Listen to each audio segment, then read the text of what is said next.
हमारी संस्कृति, हमारे संस्कार सदा रहें हमारे साथ। सब्सक्राइब करें तिलक। प्रार्थना की खुशबू, साइकिल प्योर अगरबत्ती। महाराज मुचुकुंद, समस्त देवता आपके उस उपकार के लिए आपके आभारी हैं। इसलिए मेरा ये कर्तव्य है कि धरती पर जो आपकी मनोकामनाएं अधूरी रह गई थी, जिन ऐश्वर्यों को आपने हमारे लिए त्याग दिया था, वो सब हम आपको फिर से प्रदान करें। धरती पर मेरे पास सब कुछ है, वहां मेरे पास सुख, भोग, सब कुछ इतना है कि कुछ और पाने की इच्छा ही नहीं रहती। यदि आप केवल मुझे धरती पर जाने की आज्ञा दें तो आपकी कृपा होगी। हम आपको यह आज्ञा नहीं दे सकते महाराज। नहीं दे सकते? एक समय जब देवासुर संग्राम में देवता हार रहे थे, तो देवराज इंद्र ने देखा कि उस समय धरती पर इक्ष्वाकु वंश के एक राजा थे, महाराज मुचुकुंद। वो परम प्रतापी और परम शूरवीर थे, जिससे वो इस धरती पर चक्रवर्ती सम्राट हो गए थे। जब इंद्र ने उनसे सहायता मांगी, तो उस महाप्रतापी राजा ने इंद्र की प्रार्थना को स्वीकार करके उस युद्ध में देवताओं की ओर से भाग लिया। महाराज मुचुकुंद ने उस संग्राम में असुरों के साथ घोर संग्राम किया। असुर सेना देवताओं का मुकाबला तो कर सकती थी, परंतु महाराज मुचुकुंद जैसे परम शूरवीर महारथी का मुकाबला असुर ना कर सके, और अंततः वो पराजित होकर भाग गए। देवता महाराज मुचुकुंद से बड़े प्रसन्न थे। देवराज इंद्र ने उनकी बड़ी प्रशंसा की। महाराज मुचुकुंद की! महाराज मुचुकुंद की! महाराज मुचुकुंद, आपके अतुल शौर्य और पराक्रम के कारण उस युद्ध में हम सबकी रक्षा हुई है। समस्त देवता आपके उस उपकार के लिए आपके आभारी हैं। देवासुर संग्राम में जब असुरों से देवता हारने लगे थे, तब हमने आपसे सहायता मांगी थी। उस समय पृथ्वी लोक पर आपका एक महान साम्राज्य था, जो आपके महान पिता सम्राट मानधाता से आपको मिला था। आपके पास भोग, ऐश्वर्य और सुख की समस्त सामग्री थी, परंतु हम देवताओं की प्रार्थना पर आप अपना समस्त ऐश्वर्य भोग त्याग कर हमारी सहायता करने के लिए आ गए थे। इसलिए मेरा यह कर्तव्य है कि धरती पर जो आपकी मनोकामनाएं अधूरी रह गई थी, जिन ऐश्वर्यों को आपने हमारे लिए त्याग दिया था, वो सब हम आपको फिर से प्रदान करें। ये सब आपको प्रदान करने की आवश्यकता नहीं देवराज इंद्र, क्योंकि मेरे पूज्य पिता और मेरे महान पूर्वजों के आशीर्वाद से धरती पर मेरे पास सब कुछ है।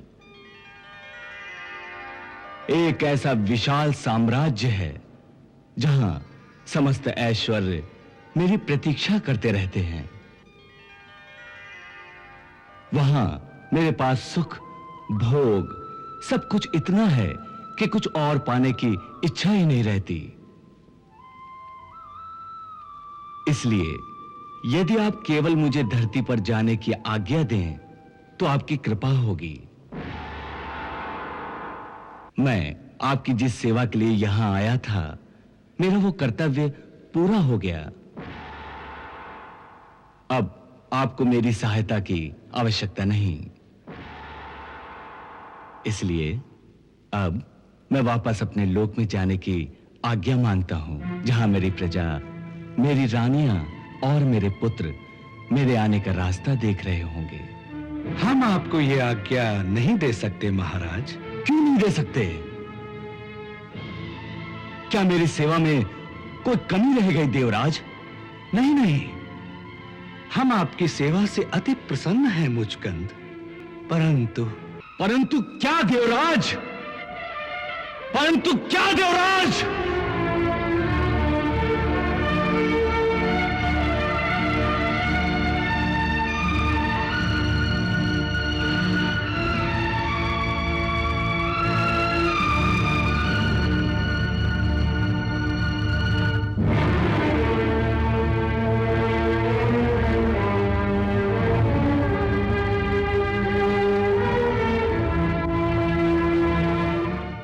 महाराज मुचकुंद, वहां धरती पर इस समय आपका कोई नहीं रहा। ये क्या कह रहे हैं आप? क्या किसी शत्रु ने मेरे राज्य को बर्बाद कर दिया है? नहीं सम्राट मुचकुंद, ऐसा कुछ नहीं हुआ। केवल काल की गति से ऐसा हुआ है। मैं समझा नहीं देवराज। आप काल की गति को नहीं जानते महाराज। आपके मृत्युलोक में और हमारे स्वर्गलोक में समय की गति अलग अलग होती है। धरती पर समय की चाल बड़ी तेज होती है। इसलिए जब तक आप हमारे पास 1 वर्ष तक रहे हैं, इतने में धरती पर जैसे 1 युग बीत गया है। इतना समय बीत गया है वहां कि अब वहां ना आपके पुत्र रहे हैं, ना महारानियां, ना प्रजा। यहां तक कि आपके इक्ष्वाकु वंश का नाम लेने वाला भी उस धरती पर अब कोई नहीं रहा। ऐसा कैसे हो गया देवराज? ये काल की गति है महाराज। यहां केवल भगवान ही अविनाशी है। बाकी जो भी पैदा होता है उसका नाश अवश्य होता है। यहां तक कि हम देवता लोग भी नाशवान हैं। अपने अपने समय पर काल भगवान हम सबको अपना ग्रास बना लेंगे। मैं भी मर जाऊंगा तो मेरी जगह दूसरा इंद्र आ जाएगा। इसलिए हमारी आपसे प्रार्थना है कि जो नहीं रहे उनकी चिंता छोड़िए। और हमारी इच्छा है कि जिस भोग, जिस ऐश्वर्य की इच्छा आपके मन में बाकी रह गई है, वो आप हमसे मांग लीजिए।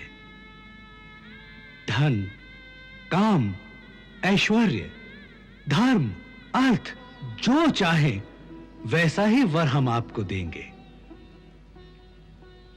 केवल मोक्ष हम नहीं दे सकते, क्योंकि मोक्ष प्रदान करने की शक्ति केवल भगवान श्री हरि और भोलेनाथ शिव के ही पास है।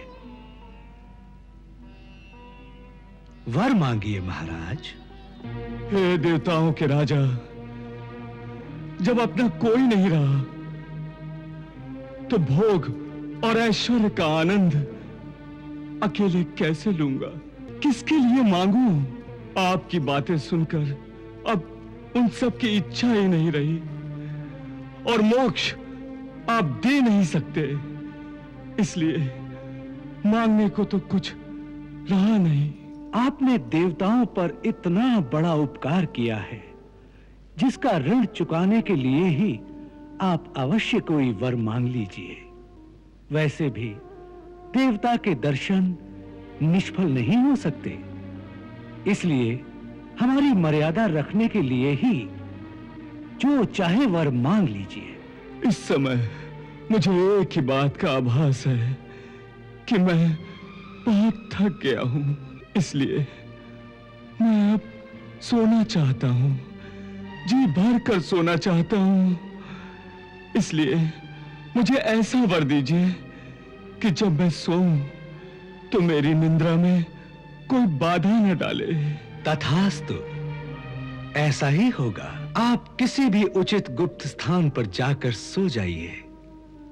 मेरा वरदान है कि जो भी प्राणी आपको नींद में सोते से जगाएगा, उस पर आपकी दृष्टि पड़ते ही वो उसी क्षण भस्म हो जाएगा। तथास्तु।